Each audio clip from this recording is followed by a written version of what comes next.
parlons d'une autre fierté de la France, ce dans quoi nous excellons et sommes les plus forts. Je parle évidemment du doublage. Le doublage est l'un des arts les plus sous-estimés qui existent dans le 7e art, et grâce à lui nous avons pu grandir avec le cinéma étranger sans même nous en rendre compte.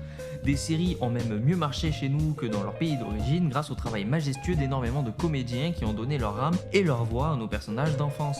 Et pourtant, beaucoup d'entre eux restent dans l'ombre et n'ont pas la reconnaissance qui devrait leur être due, alors que certains sont connus en tant qu'acteurs, mais presque personne ne sait qu'ils ont prêté leur voix aux acteurs étrangers que nous apprécions. Comme Marion Gamme, paix à son âme, que tout le monde connaît aujourd'hui pour son rôle d'Huguette dans Scène de ménage, mais peu d'entre vous sûrement ne savent qu'elle est la voix de Loïs dans la série Malcolm.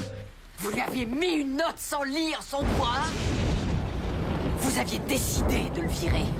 Je vais me faire une joie de vous faire mettre à la porte de l'enseignement, pauvre minable qui abusait de votre fonction. Eh bien, elle est ici, celle de Mamie dans Les Grandes Vacances. Ben oui, c'est certain. Vous allez être très bien avec nous. Ça va vous faire comme des grandes vacances. Mais aujourd'hui, certains noms de comédiens sont connus principalement pour leur travail dans le doublage, comme Dorothée Pousseau, qui est ici la voix du jeune Gaston, Vas-y, qu'est-ce que tu fous là? mais que vous connaissez sûrement pour être la voix de l'actrice Margot Robbie, ou pour les geeks comme moi, celle d'Adama et dans Wakfu. Il y a aussi Benoît Dupac qui donne sa voix ici à Jean-Baptiste. Jean-Baptiste, t'as une lettre de ma maman?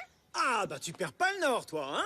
Et ma bise alors, Que vous avez déjà entendu dans The Walking Dead, car il est la VF de Glenn, ou encore d'Onizuka dans GTO et de Mark dans Invincible. Bon, je ne vais pas faire toute la liste de tout le casting de la série, mais je vous l'affiche juste là, pour que vous ayez les noms de tous les comédiens qui ont fait en sorte que cette série soit si appréciable à écouter, car ils ont fait un taf extraordinaire et qu'ils ont réussi à me faire vivre énormément d'émotions. Par ailleurs, j'aimerais vous parler du mouvement Touche pas à ma VF, qui a été lancé par Brigitte Lecordier, parce que le métier du doublage est en ce moment même mis en danger par l'arrivée de l'IA, et que c'est une cause qui me tient énormément à cœur.